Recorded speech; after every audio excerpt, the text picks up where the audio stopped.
بسم اللہ الرحمن الرحیم۔ ادبستان ٹی وی کی جانب سے آپ کا میزبان رضا صدیقی ایک جدید گلدستے کے تعارف کے ساتھ حاضر خدمت ہے، اور یہ گلدستہ ہے ماہنامہ بیاس۔ اس جدید گلدستے پر بات کرنے سے پہلے آئیے 18ویں صدی میں چلتے ہیں۔ 18ویں صدی میں بر صغیر پاک و ہند میں ابھی چھاپے خانے کا رواج نہیں ہوا۔ ادبی محافل مشاعروں پر مبنی ہوتی تھیں۔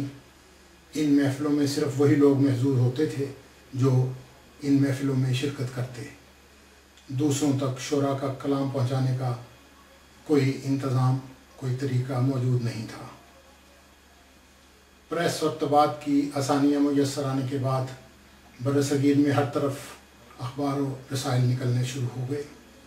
ان اخبارات اور رسائل نے ملک میں مختلف طبقوں کے درمیان ایک رابطہ قائم کیا، مستحکم کیا اور آسان کیا۔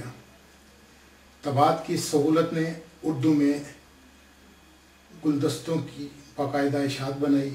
ان گلدستوں کا بنیادی مقصد مشاعروں میں پڑھے جانے والے کلام کو دور دراز کے ایسے لوگوں تک پہنچانا تھا جو ان مشاعروں میں شرکت نہیں کر سکتے تھے۔ دراصل گلدستوں کی اصطلاح اس زمانے میں ان رسائل کے لیے استعمال ہوتی تھی جو صرف مشاعروں یا شعری نشستوں کے کلام پر مبنی ہوں، لیکن جب زمانے نے اوراق بدلے اور صنعتی انقلاب کا دور شروع ہوا تو اس انقلاب کے اثرات کی زد میں سبھی آ گئے۔ لوگوں کے افکار و خیالات بدلے۔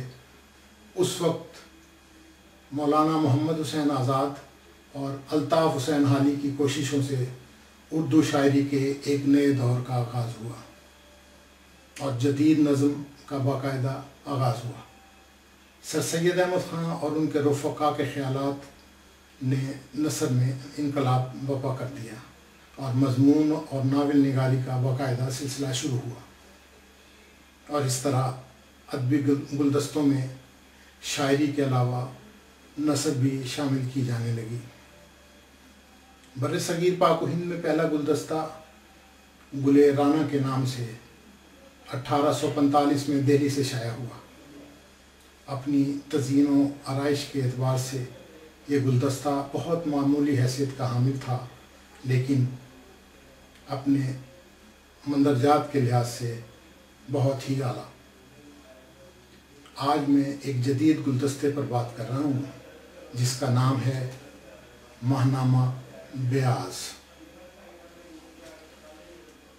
یہ ماہنامہ تمغہ حسن کارکردگی یافتہ معروف شاعر، ادیب، نقاد، کالم نگار، ڈرامہ نگار خالد احمد عمران منظور کی سنگت میں مرتب کرتے ہیں۔ اس وقت میرے ہاتھ میں ماہنامہ بیاس کا نومبر 2010 کا شمارہ ہے۔ یہ اپنی باقاعدہ اشاعت کے 18ویں سال کا 11واں شمارہ، 224 صفحات پر مشتمل یہ شمارہ 144 شعری اور 15 نثری پھولوں سے مہک رہا ہے۔ اس شمارے کی قیمت 100 روپے جبکہ زر سالانہ 700 روپے ہے۔ بیرون ممالک سے اس کا زر سالانہ $70 ہے، لیکن پاکستانی روپوں میں۔ اہل نظر کے لیے، اہل ذوق کے لیے اس میں خاصا مواد موجود ہے۔